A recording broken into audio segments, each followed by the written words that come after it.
something like, let's say, my last week of April crash were to occur, then we would see the market work its way down from there to maybe October or November for an ultimate market low this year. Now, in that period, there's a very good chance that in my work, and this is not in Cliff's, but in mine, we could see something of a serious decline in the price of the precious metals. And the reason for that is that those who have metals positions, when they have to cover their positions in the market, any long positions, they'll sell anything, including the kitchen sink and the important gold and silver. So I think in that time frame, we could easily see a drawback. The difficulty, though, from an investor's perspective, is someplace in here when that next leg down of deflation arrives and hits the market. The government's going to have to do something huge to try and stimulate markets. And that's where we get into serious hyperinflation. The hyperinflation I anticipate would be on the order of 10 times, so that we would likely at that point see the price of gold going from maybe we'll get up to 2,000 or so this run. We might drop back to 1,000-ish or under at the absolute height of the financial panic. But then when the government comes along and announces financial austerity programs, it would then try to call gold at a relatively low price, but at the same time would institute economic policies that would be incredibly inflationary. And so that's a nice way of repudiating the large fraction of debt. At this point, the U.S. has about 62% of GDP, which is labeled as debt, but a 10-to-1 reduction of the debt through pernicious inflation would drop that down under 10%. Now, the problem with doing that is China and the other massive holders of U.S. debt are going to go ballistic and possibly go ballistic when they figure out that we're screwing them over. But is China ready to take on the U.S. in a war this year or next? I don't think so. I think it's still premature. So I think that's a kind of how it could all work out. And curiously, Lindsey Williams'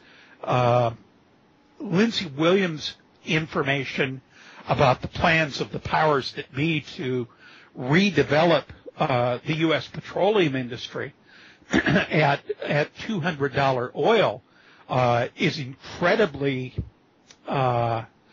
credible, since my powers that be source is telling me the same thing with a little bit more detail as far as how it will occur and how the Gulf of Mexico assets are presently in the process of being scooped up at relatively inexpensive prices compared to their future potential worth.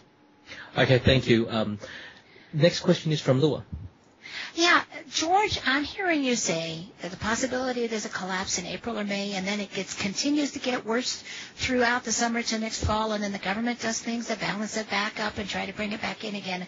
What I'd like to know is, do you see a time in the future when you will no longer give advice to people about how to make money by playing the markets, as opposed to giving up on the investment in the money industry completely and spending every penny of their income on the acquisition of hard goods, such as, food, tools, medical supplies, shelter, water, that kind of thing, to help them weather the changes in our planet, and following that, if they have money left over, the purchase of physical gold or silver? That's a very reasonable strategy. I believe that there will always be opportunities to make paper money until the exchanges close down. When the exchanges close down, then paper money at that point is worthless. At this point, the amount of money that I have in the stock market would not buy you a new car. The amount of money I have in precious metals, in stored foods, in gun and ammunition, in medical supplies, in health, in tools for my shop, spare parts for our tractor, dwarfs anything that I've got in the paper markets. The paper markets, unfortunately, are continuing to be important to people, not necessarily as a place to go play money, Lua, but a place where many people see this as the only place where they can try to preserve something against the future outside of, the pantry, because a lot of people don't own their own home. A lot of people don't have the luxury of moving to a small city where they can actually afford to buy and get paid for real estate inexpensively. So will there be a point at which I simply say the discussion on peoplenomics and urban survival will become less and less market-oriented? Of course. Will it become someday entirely monetary free or not discussing money? Yeah, probably. But even so, there's going to be the whole problem of how do you weigh silver? How do you test silver? What are comparative silver prices and silver to goods comparable prices in other parts of the country? I think long before that the country gets to that kind of level, I think the internet will be taken down because it's so threatening to the existing powers that be, and to an extent the political system. And even if the internet is not taken down, rotating blackouts could effectively do the same thing, turning off large sections of the internet. A long answer, and I'm sorry if I can't be more precise, but someday I don't expect to mention markets ever. You're being a wealth of information, believe me, so I'm appreciating the long answers. Years ago when I was learning about the stock market, it was explained to me that people investing, what they did was they bought shares that would subsequently pay them a portion of profits from the company that they had shares in. But today, the buying and selling of stock doesn't seem to actually have anything at all to do with the products produced in companies. It's rather traded among investors, with the shares themselves being the profit or the loss factor. And how do you feel about this change in the premise of trading on the stock exchange? I think it's crooked as hell, quite frankly. But Okay. but that doesn't mean that I won't play that. For example, look at, there are people that buy things that claim to be silver ETFs. And yet when I read a prospectus on it, on one of the leading one of the leading metals ETFs, I didn't see where they actually were going to hold any physical metal. They were simply promising a return equal to a particular index of metals. And so to me, people, number one, don't read prospectuses. Number two, companies are not returning dividends to shareholders, which is how Microsoft got to be so big, through retained earnings. Now, the company does pay something of a dividend last time I looked, but the whole history of the stock market is that it is continually being virtualized. And when I say being virtualized, there was a time when a share, as you correctly note, helped a company buy a plant, and the profits from the operation of that plant were paid out as dividends. Well, ain't no such thing for most companies now, and the stock market would already have crashed if we had not removed outfits like AIG and others from the indices at key moments. And so a long-term view of the stock market and how the stock game is played always has to be tuned a little bit to take into account delisted stocks and companies that have gone bankrupt. Take WorldCom, for example. Whenever you get a list of companies that have been delisted from the NYSE and you ask your broker, well, take out these newcomer stocks that are on the rise and put back in these old guys that went bankrupt and or got delisted as being in one of the Dow 30, and now tell me how the Dow's really doing.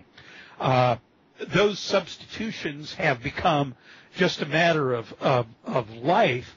And if you had invested in Studebaker, once a fine company, you'd be dead ass broke today.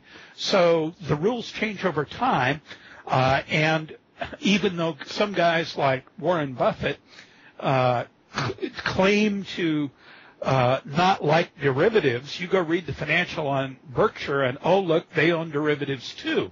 So the problem with derivatives, of course, is that's interest on interest, and anytime interest on interest begins compounding, you know you're in a crooked casino. You know the casino is going to take all the suckers' money, but most people like my age, I'm 62, have not looked at the problem head on and instead believed that they would be able to get a retirement program.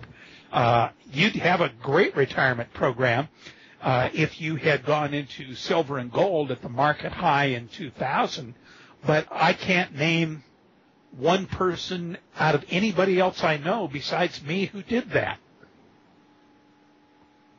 I'd like to ask you, how in the world did they get away with removing those companies from the indices? It sounds to me just like the game that the feds play when they remove the energy and the food costs from the cost of living. So how did they do that? Oh, it's very simple. They just wake up one day and say, well, we're going to do this now. You know, let me give you two. I mean, that's just what they do. I mean, it's their index, and they can do what they damn well feel like. Oh, my goodness. Yeah, in fact, let me pop open a Wikipedia window real quick. Wikipedia, if you go there, has a listing of when stocks were added and when stocks, I think they've got when stocks were taken out. Now, I guess they don't have the delisted ones. But you can see that some companies like 3M and so forth, Alcoa, they've been around for a good long while. But you look at some of the more recent stocks that were added to the Dow, like Travelers Insurance in 2009, I think that's the one that replaced AIG. Now, if you sit back, Lua, and look at these things, you'll begin to go, wait a minute, how the heck can they do that?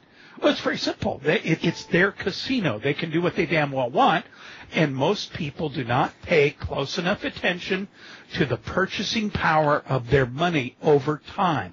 And if you pay attention not to the monthly consumer price index, and you pay only attention to the very long term, you'll find that on average, since 1913, your dollar has lost 2.3% of its purchasing power